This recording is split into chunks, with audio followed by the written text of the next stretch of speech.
They say we're loud, opinionated, afraid, telling us to hush, dim our historical light.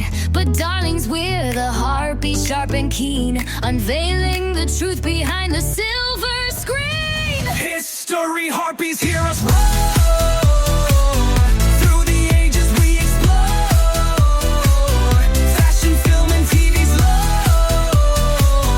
Spilling tea, wanting more.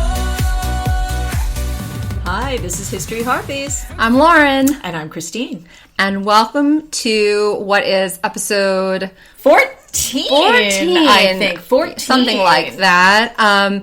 This week we are in the spirit of Halloween, which is on Friday. And if you are a teenager or in college, you will have Halloweekend. Which I've never heard that before. Yeah, my daughter has Halloweekend, which is a series of parties and different costumes. And she probably has 3 or 4 different costumes. Are you serious? Yes. So it's like a wedding weekend, Yes.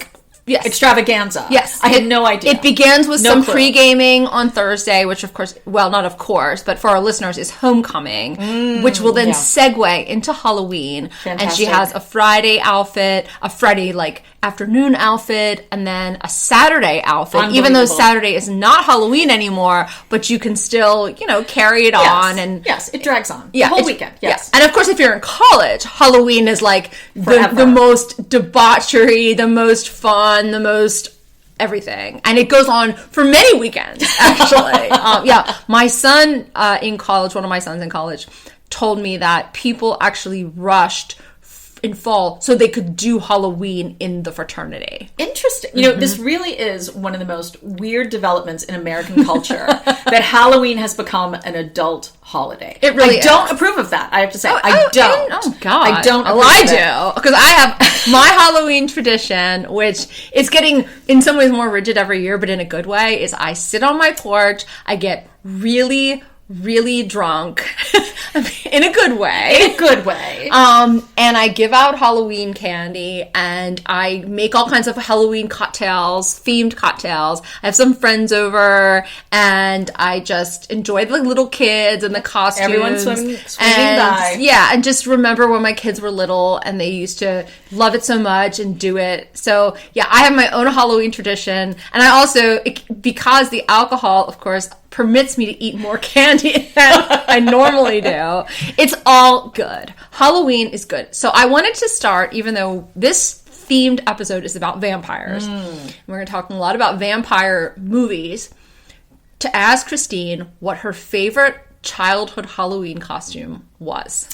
This is a hard question because for 2 reasons. One, my memory of my childhood costumes is not great. Okay. I remember being a princess, one of those box costumes when I was really little. I tried to have my mother make me a punk costume when I was in 6th grade. That did not go well.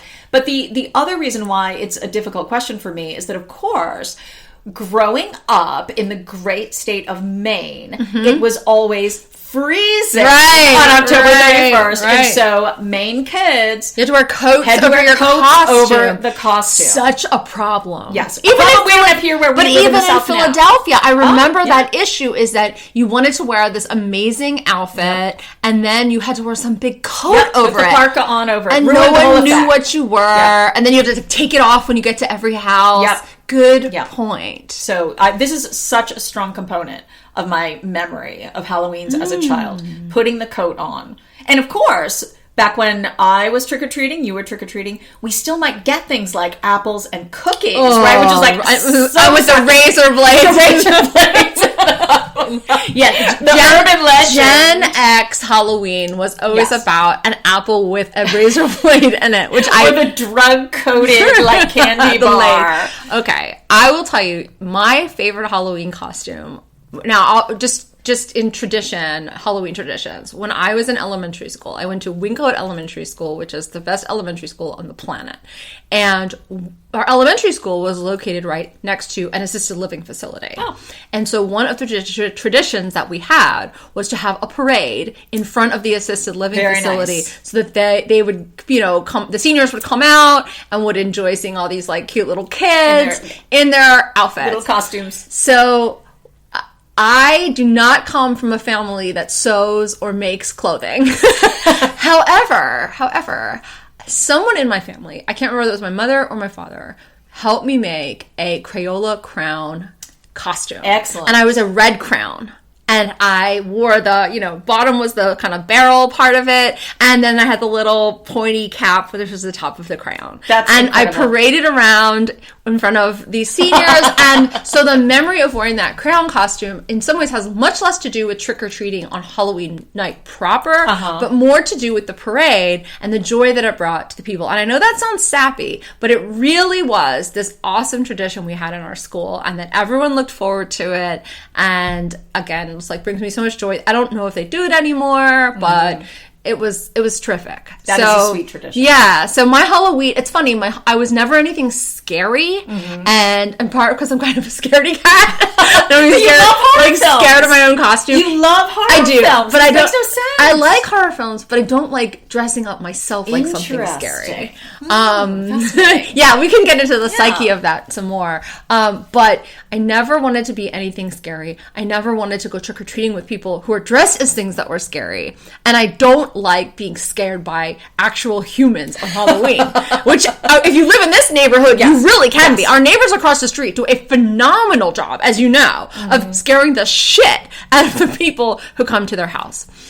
So this is an incredible place to live for Halloween because it is a great Halloween neighborhood. 500 trick-or-treaters. Yes. And the problem is I haven't even bought the candy yet, which I have not either. Now because I'm waiting for it to go on sale. Yeah, exactly. I went the other day to Publix and it was I kid you not, $16 for a bag of 7 Kit Kats. I'm like, no. I will wait for this shit to be a BOGO, and I also buy only the Halloween candy that I like to eat. Exactly.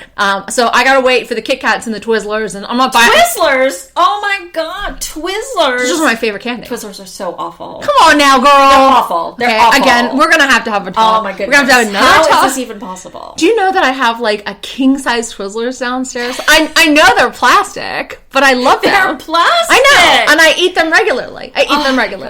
Yeah, I'll drink a Diet Coke, a Diet Dr. Pepper, and eat a Twizzler. And I might as well smoke a cigarette. Yeah. I mean, it might be more healthy for you to smoke the cigarette than to eat the Twizzler. Well, I eat so many. Everyone who knows, I don't know how do you not know this about me? I don't know. Everyone who knows me knows I love my kids. You probably told me this 10 years ago, and I blocked it out of my brain. Yeah, because you obviously found it so disturbing. You found it disturbing. Yeah. I love Twizzlers. You and Carrie Bradshaw. Carrie Bradshaw loves licorice. Oh, there! I know. I love licorice. I don't like black licorice, but I love licorice. And in fact, there's a site called licorice.com, and I'm just hoping that somebody will love me enough one day to order me a year-long subscription to that place. Yeah, honestly. Yeah, small things. I love me some Twizzlers. Well, that is good to know. Gummies, Twizzlers, anything like that. But Twizzlers, and here's something now that they have, which it's a combination of the Diet Coke and the Twizzler. It's the sugar-free Twizzler. Don't even. Yeah. So it's you're just, It's like an abomination poison. Of an abomination. It's like Botox in a in a candy, and I just eat it up. I have it on my, on the passenger seat in the car, and I'm just driving along eating the Twizzlers. I may take them to this class I have to go to later. The students know I love the Twizzlers, and they always have Twizzlers out in the department office, and I just eat them. Interesting. Well, okay, on that sad note, when you come to my early funeral, you can line my coffin with Twizzlers. I love it. This is so awful. We have to leave this topic immediately because it's so disturbing to me. Okay. So this week we decided that in honor of Halloween we would talk about vampires, and of course vampires have already come up in our pod when we talked about Salem's Lot. When we talked about Maine and Stephen King. Yes. We are not going to be talking about Salem's Lot today, but we did watch and think about a bunch of other things having to do with vampires. And spoiler alert, sex workers will once again come back into this podcast. Oh wait, where are the sex workers in our week? In Interview with a Vampire. How could I forget? So we watched Interview with a Vampire. The original Brad Pitt and Tom Cruise film, not the more recent series. Okay. And I didn't even know that thing existed. It does, and I haven't seen it. Okay. That's and not then what we watched Francis Ford Coppola's Dracula. And we watched Sinners. And we watched none of these films together, which is important because in past pods we have watched them together. We watched these separately, and so this will be a little bit of a schizophrenic podcast. And we have some disagreements. We do. About these. And in fact, it is the case that we have not talked at all together about Sinners. No. So we have no idea. We're like one of those game shows, right? Like the dating game where people are like behind pieces of glass or something. The reveal. And one thing I will say that, and I don't know, we can psychologize you with your Twizzlers. We can psychologize me with the vampires, because being afraid of vampires is one of my earliest childhood memories. And of course, maybe it's a Maine creepy thing. I was terrified of vampires, but also fascinated by them at the same time. And I will say I still probably remain so. And I give them no thought at all. No thought at all. Vampires, no. Not in my consciousness. Don't think about them. When there's a movie that comes out, I loved True Blood. I watched the whole series. I really appreciate some hot vampires. Okay. What about Twilight? Did you see Twilight? Yes. Okay. Yes. I also have not seen those films. Read the book. Read the books. Even read the books. But other than that, other than cultural content, I just never give them a second thought. And in fact, it's funny that even since these movies, I almost haven't given them a second thought even since the movies. How is this possible? I just don't think I don't think about them. But I think also perhaps I think it's your field. No, that's exactly it. I was going to say, because I'm a European historian and you're an American historian. Perhaps that I do think my field lends itself to whatever extent our vampire lore is indebted to Eastern European folklore. I think that probably is the case. And you're also very much a specialist, obviously. Religion, spirituality, supernatural, all of that. And I don't go near any of that. Except for just like the real like basic stuff. This stuff. So let's see. Do you first want to talk about, we have Dracula and Interview with a Vampire. Okay, so let's start with those, which came out around the same time. Yeah, about 1994. In the 90s. Yes. And as I told Christine, which goes into this, I was in college during those years. So I did not see a lot of movies in the theater. There just was no reason. I was having my own fun.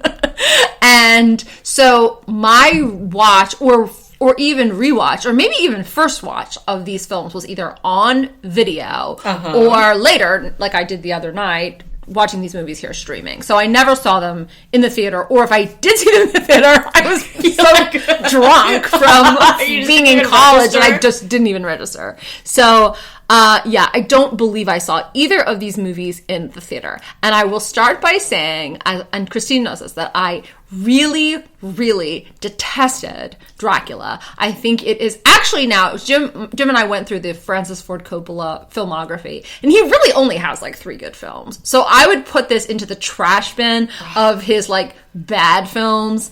And I actually really enjoyed Interview with a Vampire on all levels. I can't say that I enjoyed it in a kind of contemporary sense, but I appreciated it for what it was in the period. I think a lot of it holds up. Some of it kind of doesn't make some sense, but I also, like, you give me some Brad Pitt and it's going to be tough for me not to like it. So there's that. Now, I know we have very different opinions on this. We do. So we are completely flipped in that I love Coppola's Dracula. It's not that I dislike Interview with a Vampire. I'm simply lukewarm about it. I have a lot of problems with it. Okay. And both of those films I did see in the theater. Okay. As a sober person. I was sober. I saw both of them in the theater. Something else that probably bears bringing up is, so I have read the novel, Stoker's novel Dracula, multiple times, and I have read Anne Rice's Interview with the Vampire. As have I. Okay. As have I. So it has been a long time since I read that novel. And both of them, for me, I'll just say, were required readings in multiple classes. Okay, I didn't interesting. read either one of them, quote, on my own. Okay, I and read I them did read both of for them on my gothic own. novel, Okay. or I think I may have taken like witches, vampires, and something okay. class at Okay. Wellesley, and we read Anne Rice. Okay. So again, I was kind of taught these books Mm-hmm. more than I explored them on my own, and I certainly haven't read them in the past 2 decades. Okay. And did you read The Vampire Lestat? The sequel to Interview with the Vampire? Again, in the class. Yes. Okay. And I read these things again in the wild. Okay. And as I said, have read Dracula multiple Yes. times. I've also read, I have to bring it up, I've also read several times the original vampire story, which is John Polidori's The Vampire, which came out of the same meeting at which Mary Shelley wrote Frankenstein. Okay. Sort of the meeting with Lord Byron when they're all sitting around some beautiful house at Lake Geneva. So I've read that, which really is foundational. And part of the reason why I want to bring up Polidori right now is because when we talk about sinners, I will be bringing it up again. But this is the foundational story. It's a novella that says, here's our noble aristocratic vampire figure, which really sets the stage for Dracula, and I think also for Interview with the Vampire. Absolutely. So we have then in Interview with the Vampire, as you say, Brad Pitt is our central character, the vampire who is being interviewed, Louis, who is a New Orleans nobleman, in the late 18th century when we first meet Louis? The film starts in 1790. Okay. So this is right after the American Revolution. This is early national history. So it's before the Civil War for our listeners, Yes. and they are in New Orleans, very much taking part of Creole culture, very much feeling, one of the things I like about this film is that it's very much pulling apart the different cultures that are existing at the time, and there isn't this sort of like Yankee, British, post-revolutionary fervor as much as there is this interest in Creole culture. And we are told very explicitly and shown very explicitly that Louis is a master at a plantation with numerous enslaved people who he, in a lot, one of them kills, but the rest of them protects and warns and says, your master is a devil and you need to leave this site. And they do. But when the film starts, he's lost his wife. When he's a human, he's lost his wife in childbirth. He's devastated. He's basically walking around looking for someone to kill him. He's so devastated, and he wants to be reunited with his wife in heaven or whatever. And he comes upon the vampire Lestat, who gets him to make the decision, or introduces the decision rather, for Louis to become a vampire. And this is very much a focus in Interview, the question of choice. Right. Choosing whether to become one or not. We're told repeatedly that Lestat was not given a choice to become a vampire. Right. It's not, the decision-making process is not really clear. With Louis, I think. We're told, of course, that he's making a choice. But we also have what was, of course, the very, frankly, erotic initial scene of Lestat, as Tom Cruise as Lestat, beginning to feed on Louis. Again, this scene that was so striking. And Louis does become a vampire, but it's not really clear because he's such a reluctant one. And doesn't want to kill humans. He is such a reluctant vampire, and it is very, very interesting to me, to this portrayal of again, a vampire that doesn't want to kill humans, a vampire with very human feelings and a personality that is very similar to his human personality. And this is, of course, the problem that Tom Cruise, Lestat, however you think about it, is consistently saying, you're going to change, you'll see, you can only eat rats for so long, and you're going to become like me, essentially. And he doesn't.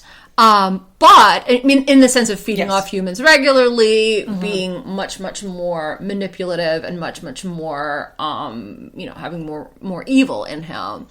But when they come across the Kirsten Dunst character, Claudia, which is so interesting to me, because Brad Pitt kills her, feeds on her sort of unwittingly, and then Tom Cruise turns her into a vampire, and she doesn't have the choice.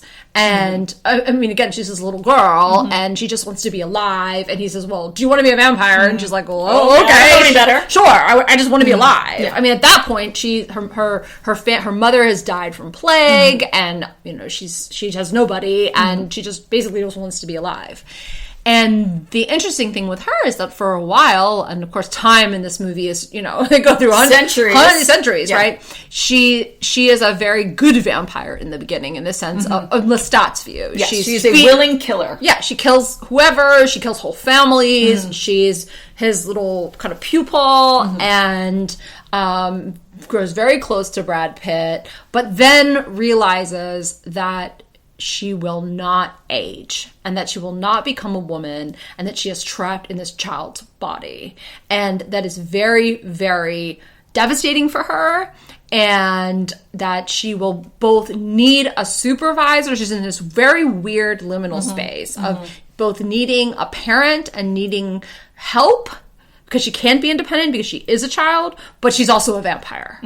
And she is a killer, and she can go out and murder a whole bunch of people, and that's how she survives. And of course, those are against vampire rules, we later learn. That you're not supposed to turn little kids into vampires. And it's done very explicitly in the same way as a potentially divorcing couple saying, we need to have another baby, right, to hold this marriage together. Right.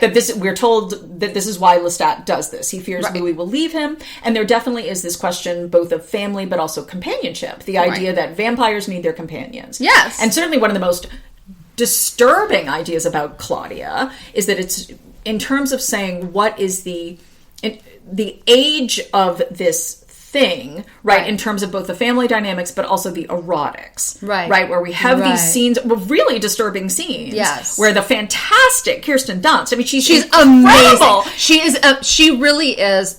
Her performance is stand out, stunning in this film. But we have these images of what is a child and not a child kissing Louis, right, saying, you're my love. Right. And obviously it begins as this family dynamic that she is described as being their daughter, the daughter of these two men who are companions. But then as her mind ages, as she is more of a killer, even though her body has remained the same, there is, I think, again, really disturbing dynamics and this hint of pedophilia. Sure. Especially when, in order to kill Lestat, she brings home two boys. Right, two boys that she has drugged. He obviously doesn't know this. Right. And this is the gift. This is the gift that she can think to bring to him. Offering, these two beautiful boys. Right. And so I think that, very famously, Anne Rice includes that character because she was trying to get over her own daughter's death. And the character in the book is much younger. She's 5. And I think we're all grateful that it's not a 5-year-old in the film. No, But that, to me, is so fascinating about the Claudia character. Yes. And as you say, this isn't supposed to happen in vampire world, but it is so monumentally disturbing in the context of the film. It is. And towards the end of the film, when, Louis is sort of saying, I have to leave you. And she's like, well, I need another companion now. I need a mother figure. And she finds this woman, and the woman is willing because she's lost her own daughter. And again, you really feel so much empathy for Kirsten Dunst. Yeah, absolutely.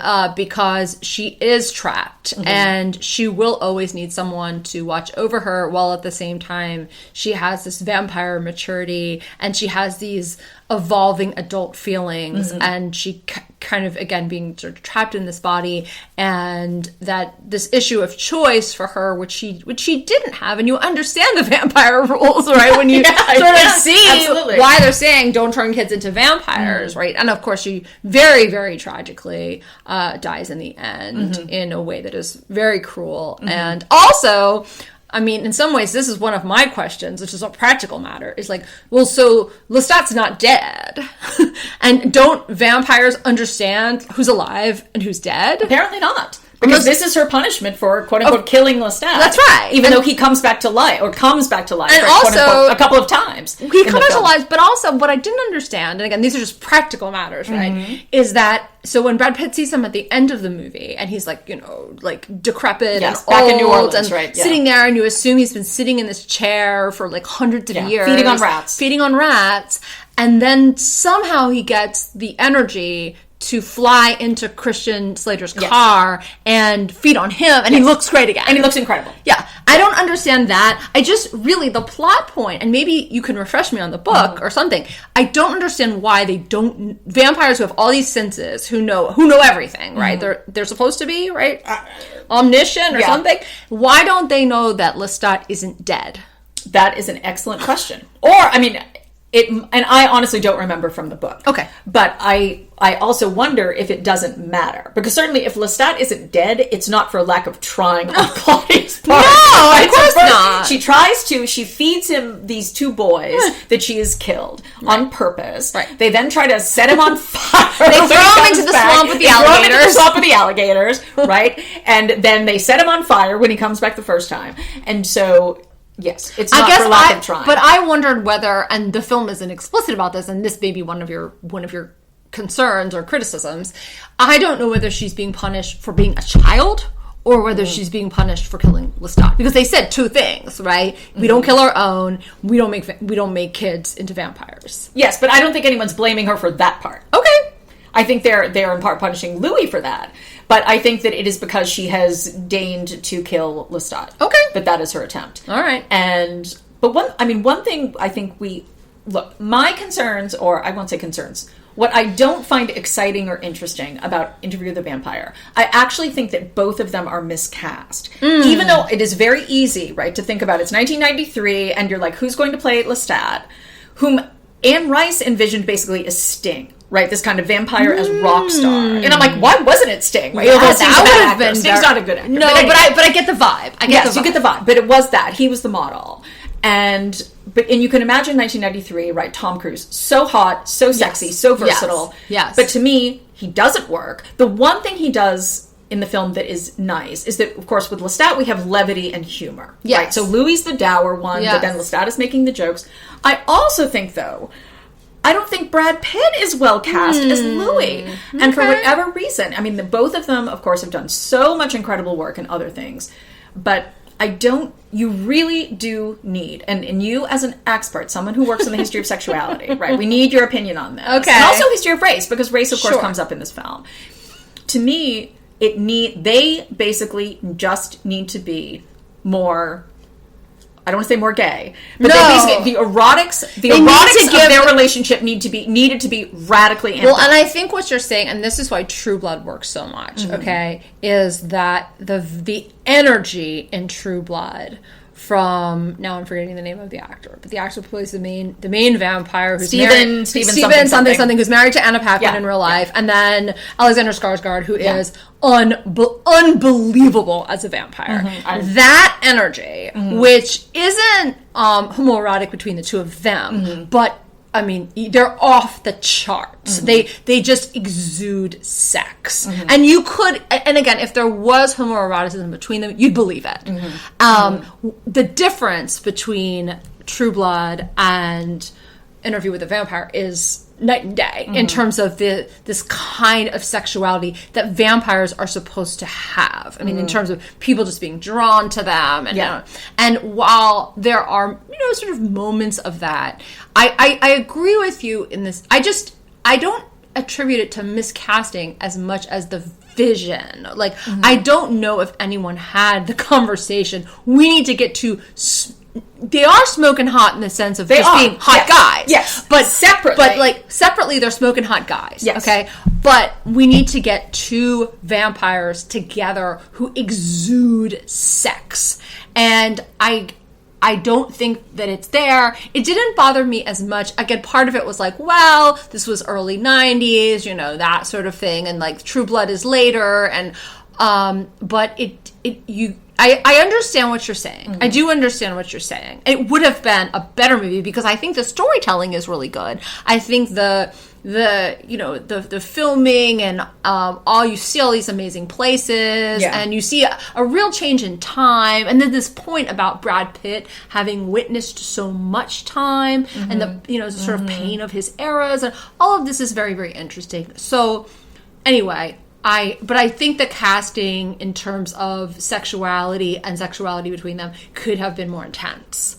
Well, but I think and I hear what you're saying about it being in the 90s, but I think that what I kind of stumble over is, so the director of the film is Neil Jordan. Right. And the immediate film that Neil Jordan had done before this is The Crying Game. Right. And so you do this film that is very bold in Yes. terms of sexual relationships, gender performance, right? All of this stuff where, in effect, the whole point of The Crying Game is this man, this IRA fighter, Stephen Ray's character, Right. who thinks that he's, again, straight, then sort of unwittingly is sexually attracted to and falls in love with Right. with this person who is, again, I mean, we would say now, right? I don't even know how we would describe the character now. And of course, so much about The Crying Game was this quote unquote big reveal, right? Sure, where you sure, see sure. where you see Jill's penis.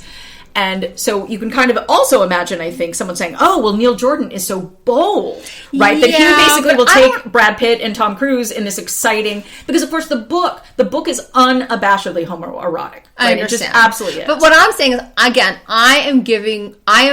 even though I get what you're saying about The Crying Game, I never interpreted The Crying Game as an inherently erotic film. Fair point. Okay, Fair point. Yes, it is fair point. definitely a sexually charged and interesting and layered film that Yes. explores these themes, but it isn't body heat. I agree. Okay, and I'm saying almost nothing is. I want body heat. I want vampires. I agree. That's what I'm looking for. Yes. Is body heat. Okay, and that is I think the issue that maybe it's the director, maybe it's the actors, but the vibe of eroticism that we see in a body heat or something adjacent to body heat, 9.5 weeks or whatever. Yeah, sure. Should be an interview with a vampire. And I agree. And the other thing, and this is another part of the reason why I brought up Polidori, which also comes up in Dracula, and we can start talking about the Dracula for a few minutes.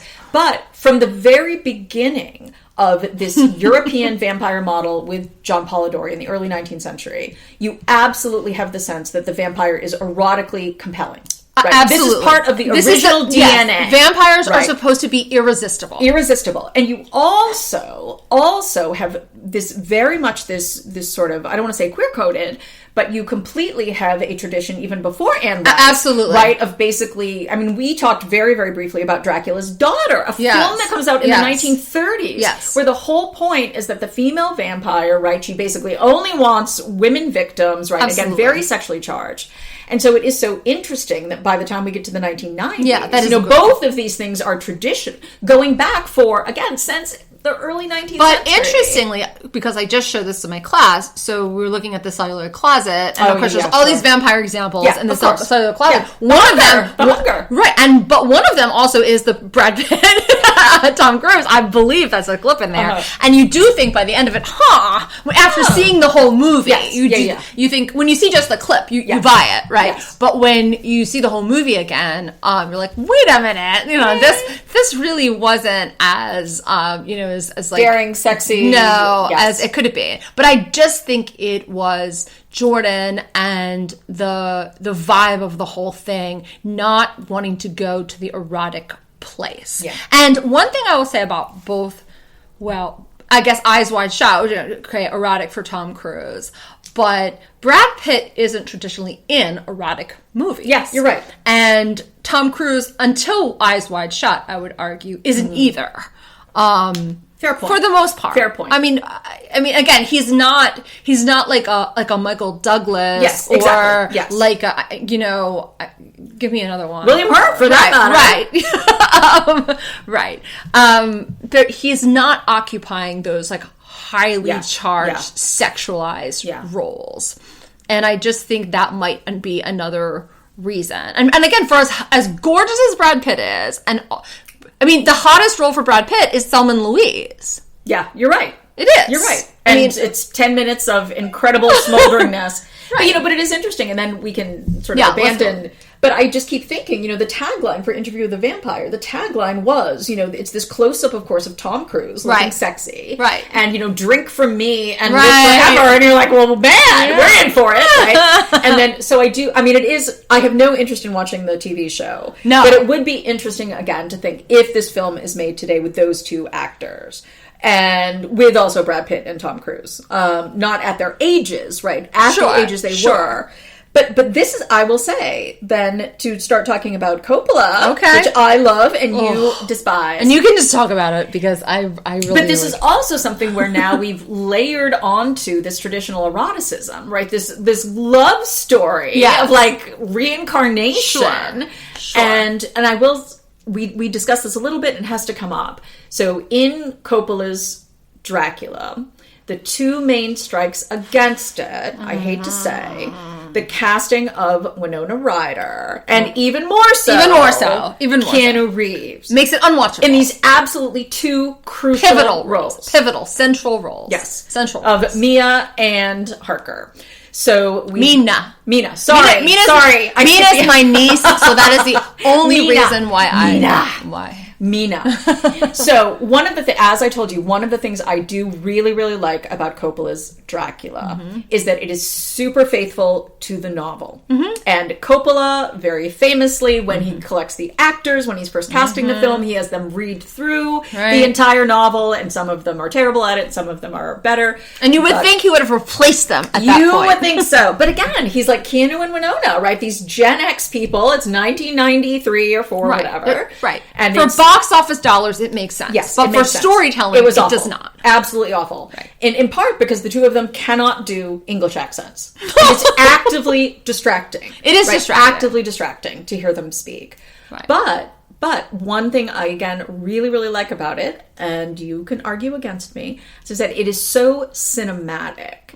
And I told you that story about Richard E. Grant saying he had trouble putting together, saying, okay, we went from reading this novel, we went from a script, to what ends up on the screen, which is this utterly dazzling, right, over-the-top kind of rococo. Right. We're throwing every possible image, effect.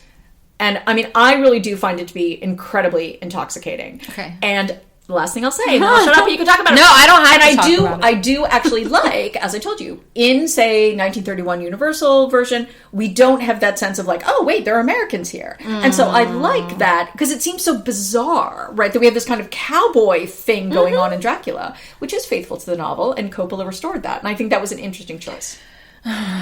Well, again, as I told you when we talked about this the first time, just wherever we were, I think we're going to see that other movie, which maybe at some point we'll talk about. All the things you're saying are well taken, and I respect them. However, I don't think they actually have to do with the movie that I saw. Like, people at a table reading, sure. But the movie that I saw, which... again, I honestly feel like I've forgotten it by now as to how much I did not like it. It was just terrible acting. And I think the acting was so distracting. The bad acting was so distracting. And that watching those horrible scenes in the beginning with Keanu and...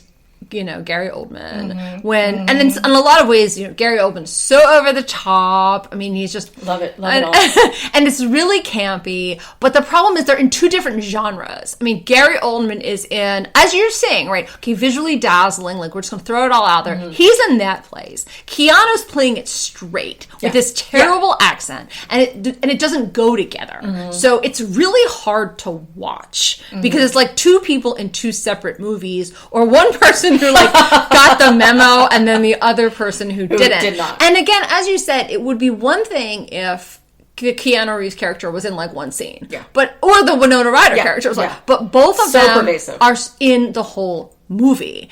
And you don't buy for a second that they are in love with each other. They have no chemistry. They, Winona Ryder has way more chemistry with Lucy, and with that character. And I certainly buy that friendship.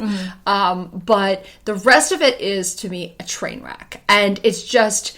It's so... The fact that it's over the top, it felt like it was over the top for the sake of it, rather than for some sort of cinematic purpose. And again, like, films can be over the top, like a Moulin Rouge or something like that, where it feels over the top. All the Baz Luhrmann, right? Feels over the top because it's just Baz Luhrmann. Yeah. Right? Yeah. This felt like, let's throw in this thing, or just a lot of elements that either were, to me, confusing, but the acting was really at the core of it so awful. And you just want to like look away, and not for the reasons of like vampires killing people, but for the reasons of just like, what is he doing? Like, why is Keanu Reeves seeing this? Like, what? And then even the cutting back and forth between Winona and Keanu getting married, and like the stuff going on with Dracula, and I don't know. I just didn't buy it. And again, part of why I'm maybe even incoherent about talking about it was like I just lost interest, and I just wanted to fast forward, get it over with, and I was hoping something good would happen, and it didn't. And I didn't. Again, I'm a huge Gary Oldman fan, and I didn't find, when we're talking about eroticism or we're talking about like vampire lore, I didn't find him irresistible. I didn't find the chemistry between him and Winona Ryder believable. And so again, it feels like another wasted opportunity. You have like smoking Gary Oldman, and then like nobody really convincingly responding to him. So I think that your reasons for liking it, and true to the book and all of that, I appreciate that. But just coming at it from just a purely, I'm watching this movie and I'm not thinking about anything else, and I can barely watch it. Okay.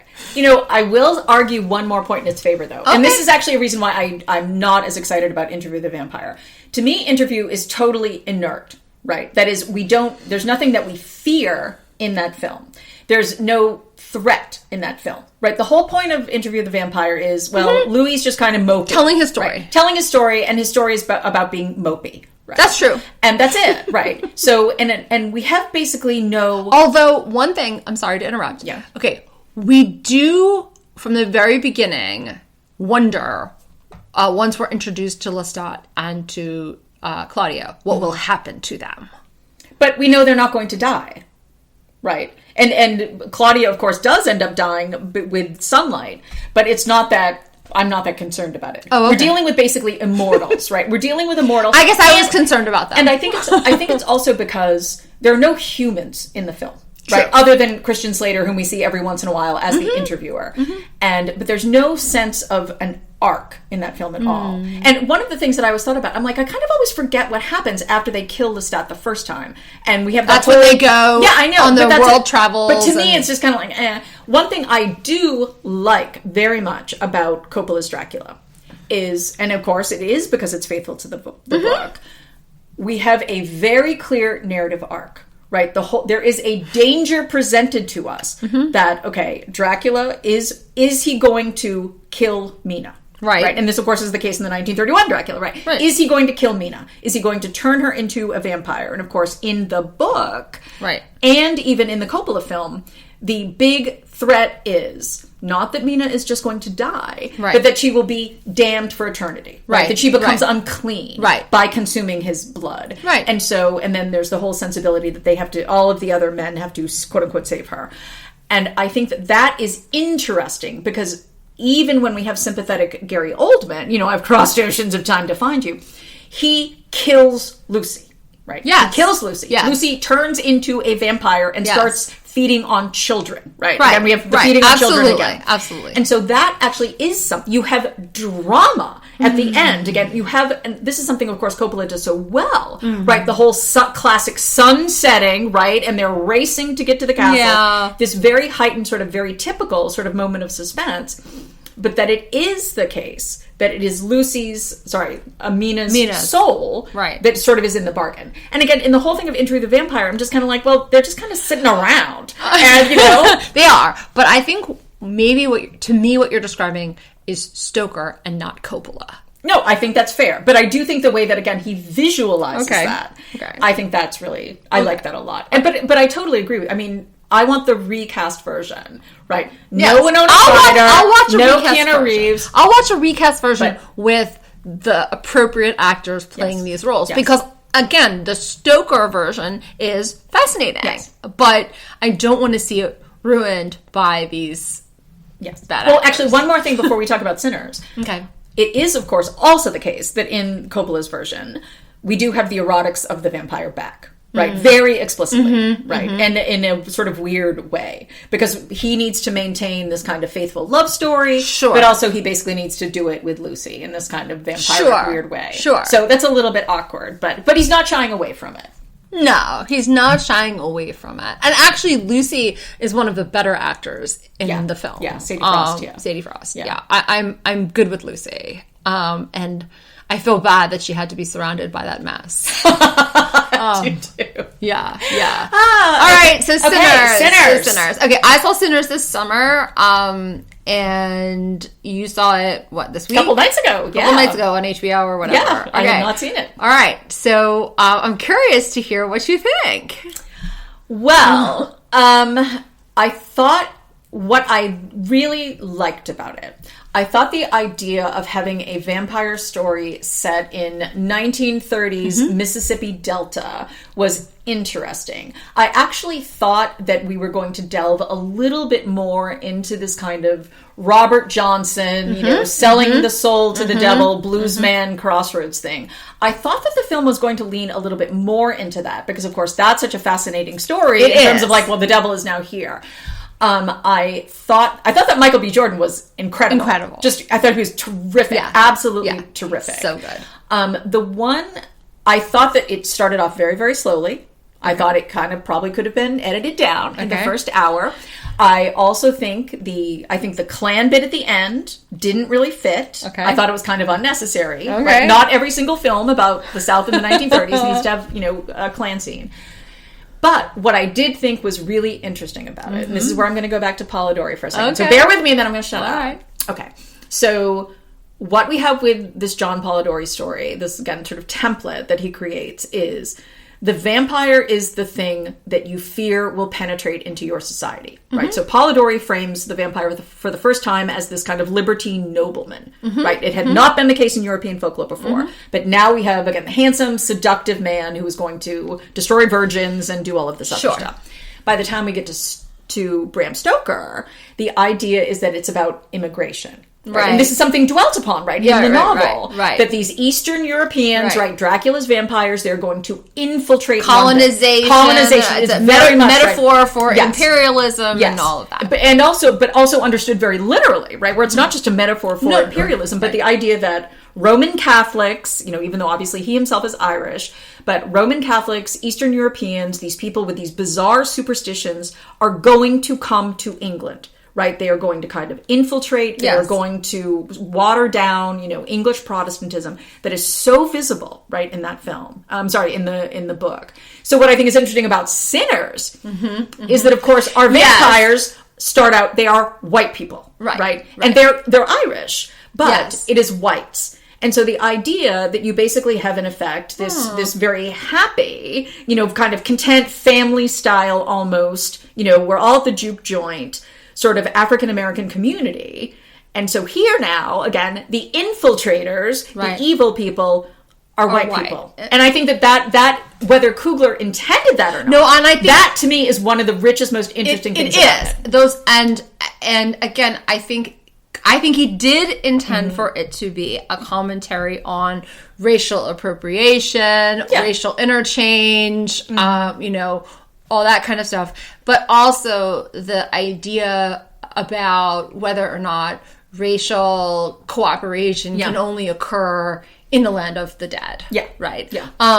And so it's not so much a question, about traditional vampire stories about, you live forever and you can be omnipotent, all that. Yeah. But it's really about we can't get along in the real world. And so if we're all vampires, then our differences kind of we can meld together, we can embrace tradition, and we can all live more harmoniously. But it's supposed to be a bad thing. It is. That's a bad thing. That's right. And certainly, the way that I read it, it's a satire of the white liberal, right? It's a satire of the white liberal who's like, oh, no, basically we can all have equality and all of this wonderful stuff. The only thing is you basically have to give up your identity, your personhood, right? You have to become a killer, a literal killer, in order to embrace this sense of racial equality and happiness and the sort of peace and love. And so I absolutely read that as a satire on the white liberal who's just like, oh, no, we're going to this kind of utopian place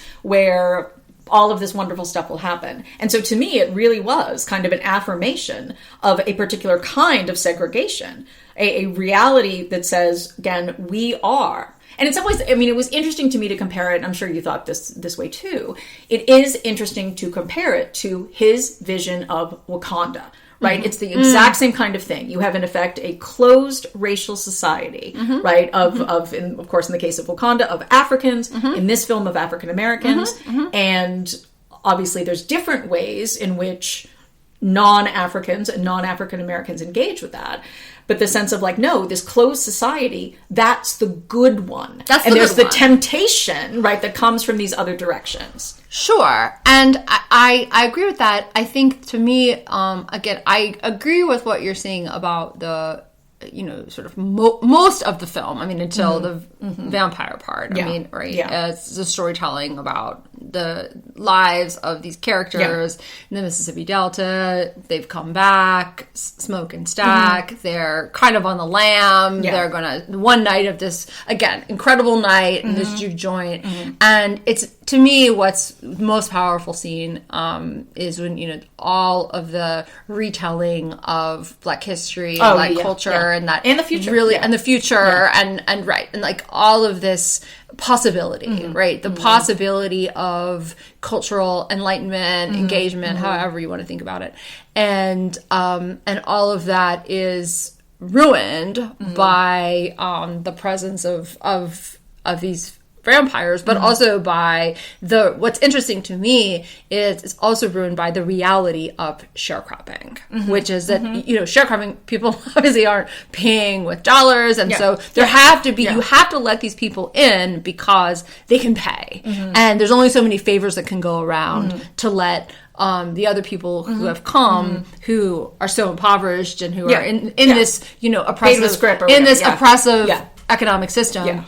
That they're paying with fake money or whatever, and so it's I think this, to me, what Kugler's at as well is that there's this literal price you have to pay to keep your kind of quote culture alive, which ends up with these devastating consequences. And that by letting these white, of course they don't know that they're vampires, right? But that by letting these white folks come in and then end up literally sucking the blood out of this night, it really shows you his criticism. I agree with you, this sort of criticism of white liberalism, but also the vulnerability of Black culture. But what's interesting about that, though, is that it's very specifically the Haley Steinfeld character, who lets them in, right? They're not let in when they first come to the door, right? They're told, like, get the fuck out of here. Sure. And it's this very specific exchange, right? Where she and Stack are talking, and it's like, okay, well, I will go out and talk to them, right? Maybe, we can see if they're like decent people or whatever. And of course, we're told that she is her grandfather is half black, right? That, if I remember correctly. And she was part of the family. She's this kind of trusted figure. She's somebody. Her mother had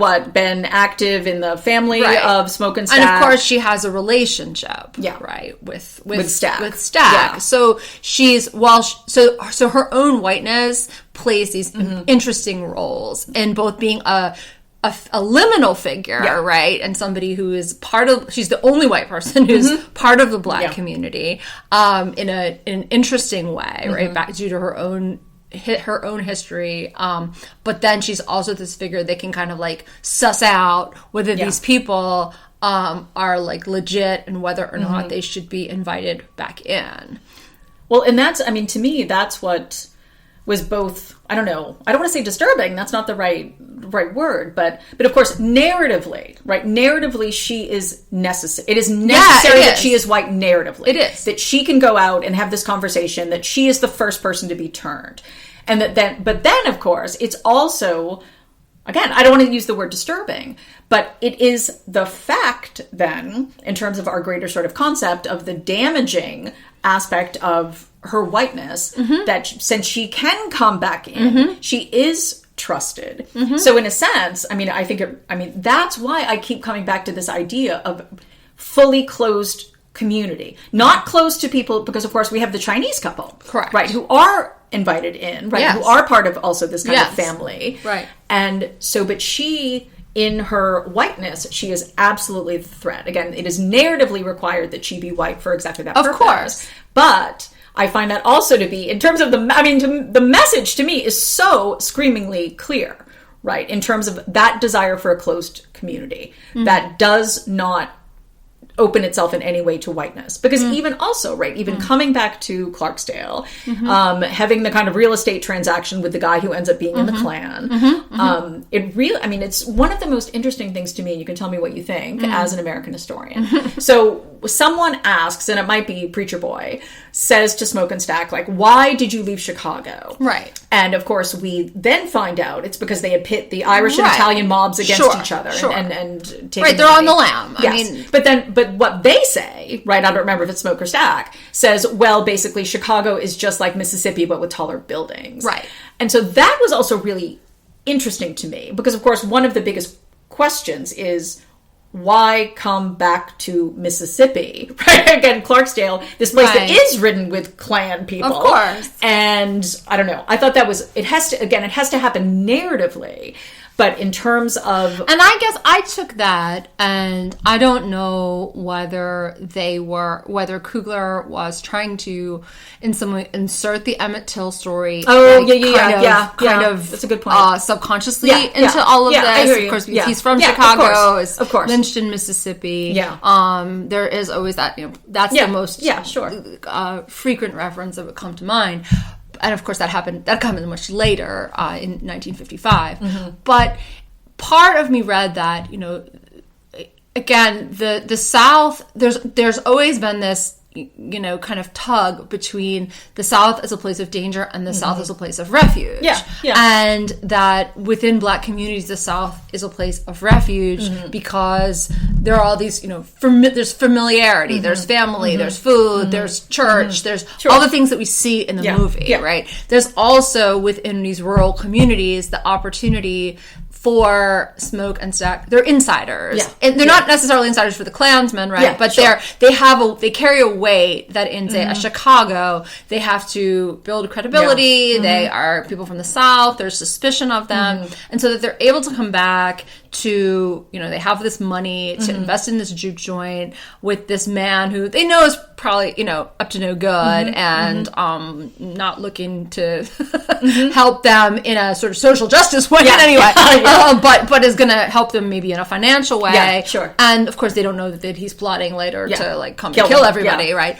But the idea that there's, again, this I think Coogler is also trying to talk about the uneasiness of rural life and that really ambiguous line between familiarity and unfamiliarity, and that the vampires themselves, to me, are meant on a kind of meta level to represent the unfamiliar from the familiar. That people, that you grow up with people, that you have this history, that Southern history is all about generations and generations and oral history and stories and storytelling and all of that.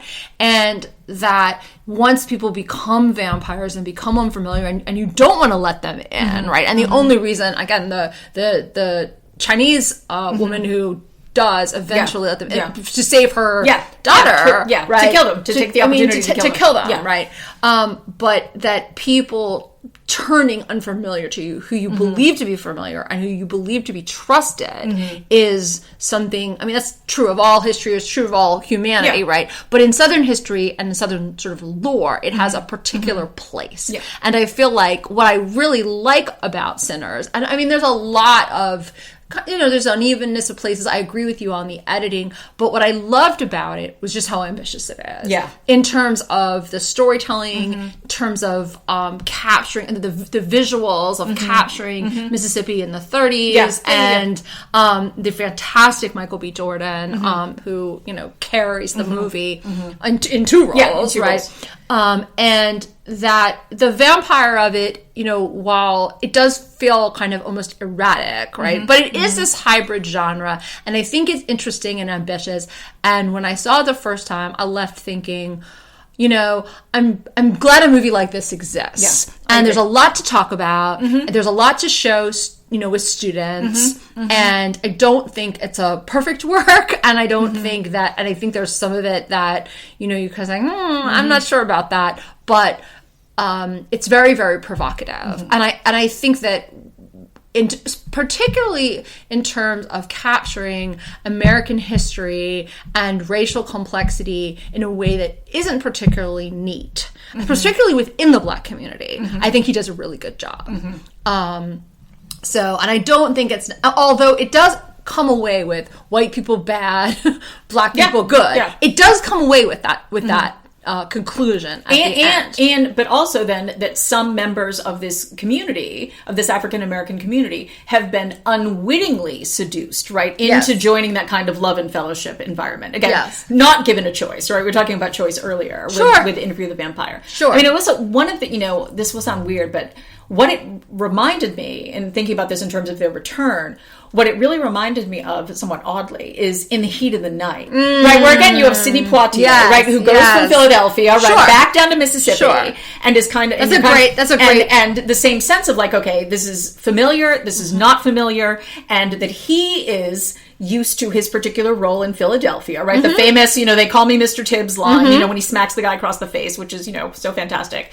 And it really did remind me of that. But I will say something that I really liked about it, and we had just been talking about this in my grad class, is that, of course, what we also see is we see African-American Christianity, right? Obviously in Preacher Boy's father, but then we also see kind of neo-African religion, right? In Smoke's wife. I can't remember her name. Anyway, and so I really liked that was also not necessarily ambiguous or ambivalent, but we do have the juxtaposition of these two particular religious paths, right?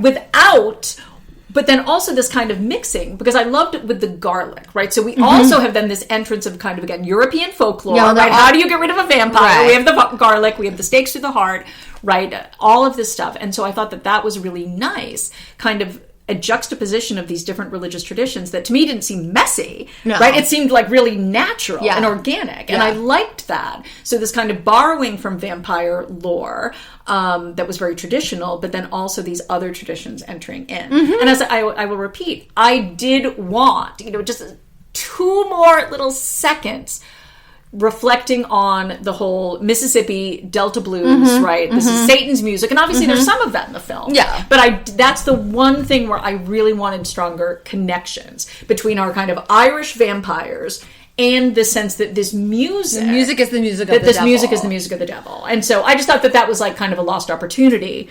And amid, again, a film that I thought the second half was so exciting. I thought it was just really so well done and interesting. It is. And I think, again, the ambition of the film to begin with, I agree with you. I mean, there's so much that this film says and can say. And that the second half of the film, especially, and that scene with them all dancing together, and then all that music, both dance scenes, the scenes, the montage of Black culture, past and present, and Chinese culture as well. And Chinese culture, but then also once they're vampires, they're all dancing together with the Irish music and the that's really, really interesting and thoughtful.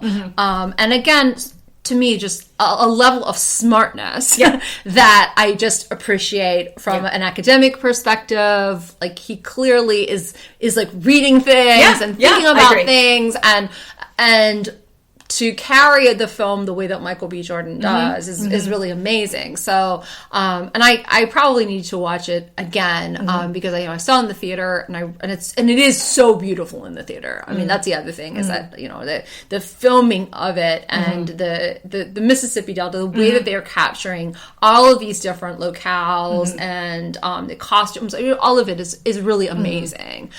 So, and I'm just a Ryan Coogler fan in general, but I feel like this, which was really his first, like non-Creed, non-Wakanda, non-IP. Existing IP. Exactly.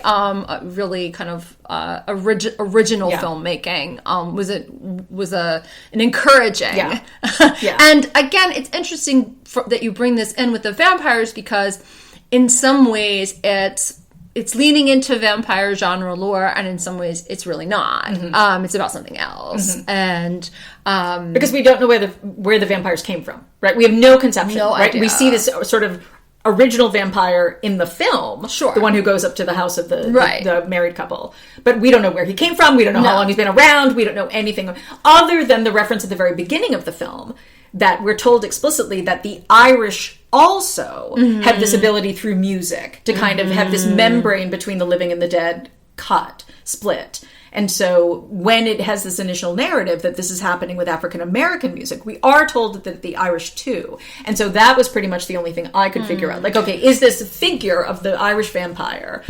Is this a reflection of that thing that was talked about with music? Again, I didn't find that to be super cohesive, but that's what sort of made sense to me in terms of where this figure is But the other thing that, we can go, this might be taking it to another level, but if we're thinking about vampires and we're thinking about sort of doubling among men, and we're thinking here about using twins, which is a really interesting trope for vampires, right? If we're going to think about Lestat and Louis, if we're going to think about Dracula and his vampire friend, but the idea of the vampire as an erotic figure, which we see a lot of eroticism in this film, pre-vampire and less to a degree. But when Stack is killed, Stack is killed, But the relationship between Smoke and Stack, as who's going to be a vampire, who's not going to be a vampire, that to me is very interesting.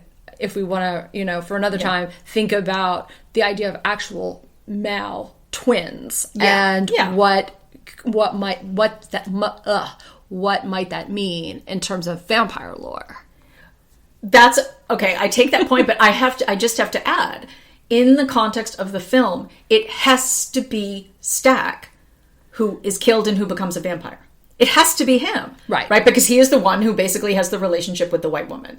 And so in a sense, it becomes almost punitive, I think. And one, I'm talking about their relationship with each other. No, right. I know that's what you're saying. But what I think is interesting is that, when I'm thinking about Black Panther, Ryan Coogler, and I didn't see Creed or any of the Creed iterations, but in Black Panther, Ryan Coogler clearly has sympathy with the villain, right? And we always kind of have these moments where it's like, oh, all of a sudden we're talking to the villain as if he's a nice guy. And of course we have that here, right? Where we have the scene with Buddy Guy, at real life Buddy Guy at the end, where we learn that in fact, this couple, they've just been, and I was like, well, wait a minute, now everyone's kind of hugging it out, which to me seems strange because presumably Stack and what's her name, Haley Steinfeld's character, presumably they've just been murdering people for the past several decades, just walking around, and now they're hugging it out with Buddy Guy. So I was kind of, as much as I liked the sort of stylings, right, of the clothes, but that to me I thought was again a very Ryan Coogler kind of moment. Oh, the villain's not so bad after all. We're hugging it out. Right. Well, also he let him live. He said he was going to let him live, and he let him live and let him have a full career and let him go on to become a jazz musician and all that. So I thought that was a nice little moment.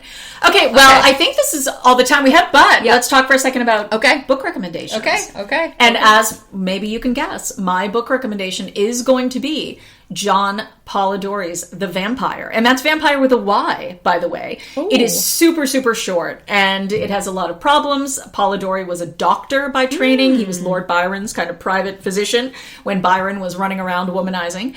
But it's so short, but it really is interesting in creating this template. As I said, the all of a sudden with Polidori, the vampire is the handsome, seductive nobleman who is a womanizer, much like Lord Byron, who was in the model for that. And so it's a really interesting thing to read in terms of understanding all of the media that comes after it. Okay. That's my book recommendation. Okay. Well, I'm going to go back to one that was a hot book when it first came out, was then turned into a movie, which is Midnight in the Garden of Good and Evil, which I haven't read for a while, but certainly lapped up when it first came out. No pun intended. No pun intended.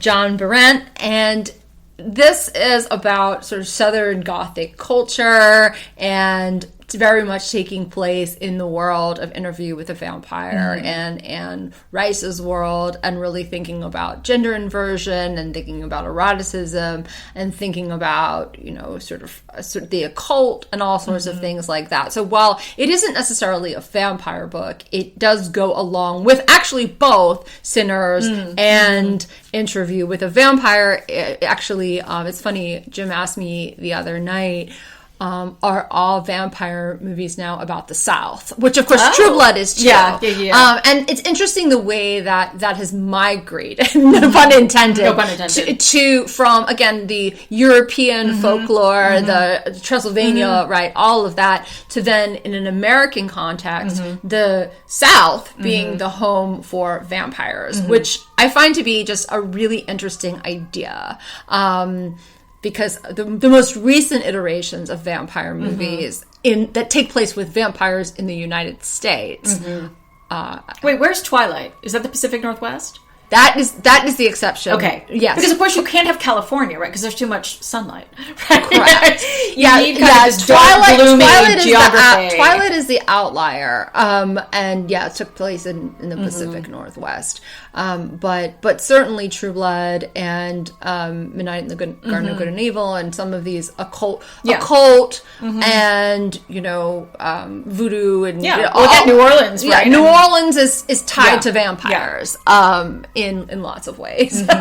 So anyway, that's what I recommend. And the series True Blood, which I don't know if we'll talk about, but is really terrific. And it starts out so strong, particularly the first couple seasons. So good. And in a lot of ways is what I want in my vampires. I will amend my first statement to say vampires were on the mind when I was watching True Blood. All the time. Because if you watch Alexander Skarsgård as a hot, mostly naked vampire for hours upon hours, there's you nothing, don't have to ask me twice. You don't have to think about much more. Oh, Bill Moyer? Is that his name? Now I'm gonna... Yeah, what's his name? Yeah. Oh, I can't remember. No, it's not Bill Moyers, because that's like the interviewer. It might be Stephen Moyers. But what is interesting about him, he was in a British TV show about vampires called Ultraviolet. Oh, I remember Ultraviolet. And Idris Elba is one of the stars of Ultraviolet. And you introduced me to that. You gave me the I DVD. love it. I love Ultraviolet. It was a great show. I mean, so interesting. And again, Stephen, whose last name... Well, I can't remember Stephen whatever. Stephen something. We should probably look this up. Married to Anna Paquin. Yes. But he's been in two... still married? I think so. But he's been in 2 vampire shows, which is really interesting. Well, he makes an amazing vampire. And he has that sultry, smoldering, sucky. And he's great looking in Ultraviolet. He's like really sexy he's in Ultraviolet. He's all that. He's all that. So on that note, I guess we will say happy Halloween. Don't get too sick on all the candy you may consume or not consume. Stay safe. Don't get the razor blades. No razor blades in the apples. Check the apples. All those apples that people are giving out. Check the apples. And until next time, Harpies out.